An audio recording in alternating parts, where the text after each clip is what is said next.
I remember the first day I met X like it was yesterday, even though it's been months now. You know how sometimes you get that gut feeling about someone the moment they walk into the room? Yeah, that was X for me. From the very beginning, she was cold. Not just quiet or shy, but flat out unwelcoming. Like we were supposed to be teammates working toward the same goals, but she acted like I was some kind of obstacle she had to deal with. It wasn't subtle either. The way she avoided eye contact, the terse replies, the way she shut down any idea I threw out as if I was wasting her time, it was exhausting. I kept thinking maybe she was just having a bad day. Or maybe she was the quiet type who took a while to warm up. But no, the more days passed, the clearer it became that this was just how she was wired. And honestly, it felt personal. Like she didn't want me there. What made it even more frustrating was that it wasn't just me. I'd catch other coworkers exchanging those knowing glances, or muttering under their breath about how impossible X was to work with.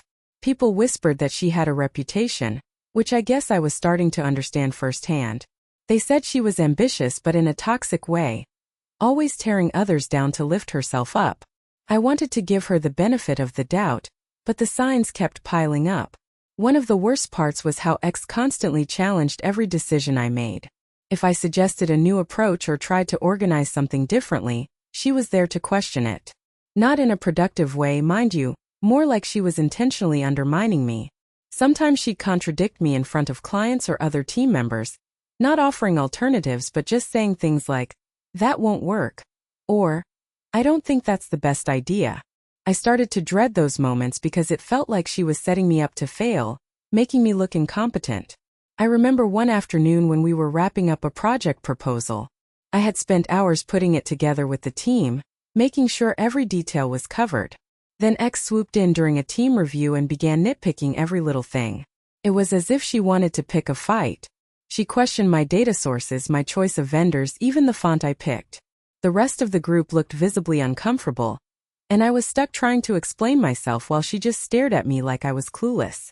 What made it worse was that if I tried to talk to her directly about it, she'd act like nothing was wrong or turn it around so I looked like the one causing problems. A couple of times, I caught her smirking when I walked away after a tense exchange. It was clear she enjoyed getting under my skin. With every interaction, the tension kept building. I'd leave the office feeling drained, replaying the day's conversations in my head, wondering if I'd said or done something wrong. But in truth, I was certain that the problem wasn't me, at least not entirely. X was deliberately making things difficult, and somehow it was happening in a way that no one was willing to confront directly. Behind the scenes, I started keeping notes, just small things, dates, snippets of conversations. I figured maybe if things escalated, I'd have some kind of record. Honestly, I didn't want to believe it would come to that, but the way she kept pushing, the deliberate nature of her attitude, made me think it was only a matter of time before the whole thing blew up. And that's when the real trouble started. The constant friction, the undermining.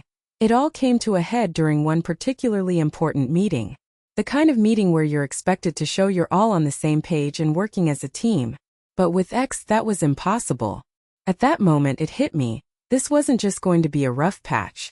This was the beginning of something much. I remember that meeting like it was yesterday, and honestly, it was the moment everything started spiraling out of control with X. We were all packed into that cramped conference room. Only 6 people, but the tension felt like it filled the entire floor. And we were supposed to be making progress on this project that had already been dragging on for weeks. I came in hopeful, thinking maybe we could finally get everyone on the same page, but it quickly became clear that X had no interest in playing along. Right from the start, X was argumentative, like she was looking for holes to poke rather than solutions. When we got to the part about delegating tasks, I suggested a role that I thought suited her skills perfectly. But instead of a simple acknowledgement or even a polite pushback, X just flat out refused. And not in a "I have a better idea" way, but a blunt, "No, I'm not doing that." First, I tried to stay calm. I asked why, thinking maybe she had concerns we hadn't considered. But then she said something that completely threw me off. "If you don't like how things are set up, maybe someone else can do your job." Yeah, you heard that right. Just like that, she dangled the idea that I was replaceable, as if she was some kind of decision maker or had the authority to say that. It wasn't just rude. It was undermining in the worst way. I remember sitting there, staring at her, my brain scrambling to figure out if she really just said what I thought she said. It was like she was challenging me openly in front of everyone, trying to embarrass me or maybe test the limits of how far she could push before someone stopped her. What made it worse was that no one jumped in to stop her or calm things down. The room was silent except for the scratching of pens and the occasional cough. I could feel my face flush with anger. That hot, bitter feeling when you're not just mad but hurt, because someone is attacking your professionalism, right in front of your colleagues. I wanted to say something sharp, call her out on her audacity, but I held back. Instead, for the rest of the meeting, I found myself watching her every move, noticing how she smirked when she thought I wasn't paying attention, how casually she dismissed my input when it wasn't convenient for her.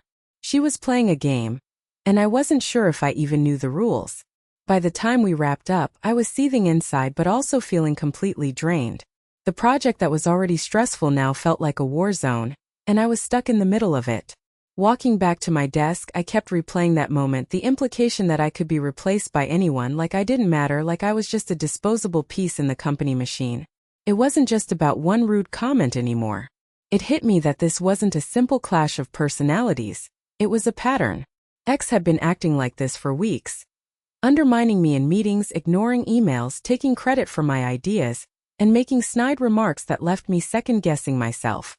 I tried ignoring her, tried talking it out, even kept a sort of polite distance hoping she'd come around. But this crossing of the line, that was the breaking point. That day, I went back to my desk knowing I couldn't let this slide anymore. Not just for my own sanity, but because it was hurting the entire team. I started typing out an email to our boss and copying the colleagues who had been part of that meeting. I wanted to lay it all out, not just that one comment but the whole history of what we'd been dealing with. If I didn't say something now, if I just swallowed my pride and kept pretending it was okay, I knew things would only get worse. So I hit send, feeling a mix of relief and nervous anticipation. Because once you call someone out, especially someone like X, there's no going back. Little did I know that email was going to set off a chain reaction I wasn't prepared for. Honestly, I thought things would blow over after I talked to the boss. I figured a simple warning or a "we'll keep an eye on it" kind of thing would be the end of it. You know, just the usual office politics playing out like it always does. But no.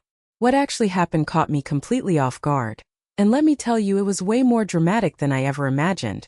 So, after that day when I finally laid out everything, X's bad attitude, the little sabotages, and all the time she made us look bad in front of the clients, I didn't hold back. I must have spoken to half the office by that point too. Not just the boss but coworkers I trusted, people who were sick of dealing with her nonsense but hadn't had the guts to say anything. I wasn't just venting, I was making a case, you know? I wanted the higher-ups to see she was more trouble than help. I remember walking back to my desk afterward, expecting the usual awkward silence or maybe some whispers. Instead, the atmosphere shifted almost instantly. A few of my teammates came over, quickly low-key asking if it was true. I kept it vague but confirmed enough for them to nod, like finally, someone had the guts to call it out. Felt like this tiny victory. I was kind of relieved, because letting that crap slide? It just wasn't an option anymore. But it wasn't until later that week when things got really real. On Thursday morning, we all got called into this surprise meeting with HR and the boss. My stomach dropped the moment I saw X sitting there. Not the calm, arrogant X we'd known, but someone pale and jittery, like she was already expecting something bad. And then came the bombshell. We've decided to end X's employment effective immediately. Just like that. Fired. No second chances, no performance improvement plans, no warnings. Gone. It was surreal. I blinked trying to process. I mean, I knew she was a pain, but firing someone so abruptly, that rarely happened where I worked. And honestly, I didn't realize just how big this would be until the room emptied out. The whispers turned into full-blown conversations. Some people were shocked, especially those who still saw her as the victim, or thought she was just having a bad spell. Others grinned quietly, like they'd been waiting for this moment forever. For me, it was a mix of relief and this strange weight settling on my chest. On one hand, it felt like justice, finally a toxic influence was out. On the other hand, I wondered if things had been pushed too far. Did I cross a line by spreading this around so widely? Was it more than just me who influenced this decision?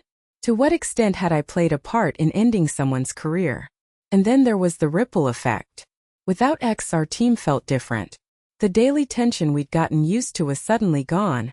But so was the familiar battleground. People were nicer but guarded, like they weren't sure how to act without this shared frustration binding us together. It was awkward in a way I hadn't anticipated. Meanwhile, X started contacting a few coworkers, trying to make sense of what happened, looking for allies. I caught wind of it, and honestly, a small part of me understood. Fired is a brutal thing. It's not just losing a job. It's about pride, reputation, and sometimes survival. It raised this gnawing question I couldn't shake. Was this really about her attitude? Or did I push too hard too fast? That week after the firing felt like walking through a fog. Everyone knew something had changed, but nobody wanted to say it. And me? I kept wondering what came next for the team, for me, and for the whole office dynamic. Because if I'm honest, this was only the beginning. The aftermath wasn't just about X being gone, it was about the mess left behind, and how people would pick up the pieces. And that's when I realized the real challenge was just starting. Would this firing bring peace? Or stir up a whole new kind of drama? Would people resent me for what happened, or see me as some kind of hero? Didn't know yet, but one thing was clear. This wasn't the end of the story by a long shot. The aftermath raises questions about whether the firing was justified, and how this event will affect the narrator's workplace dynamic going forward.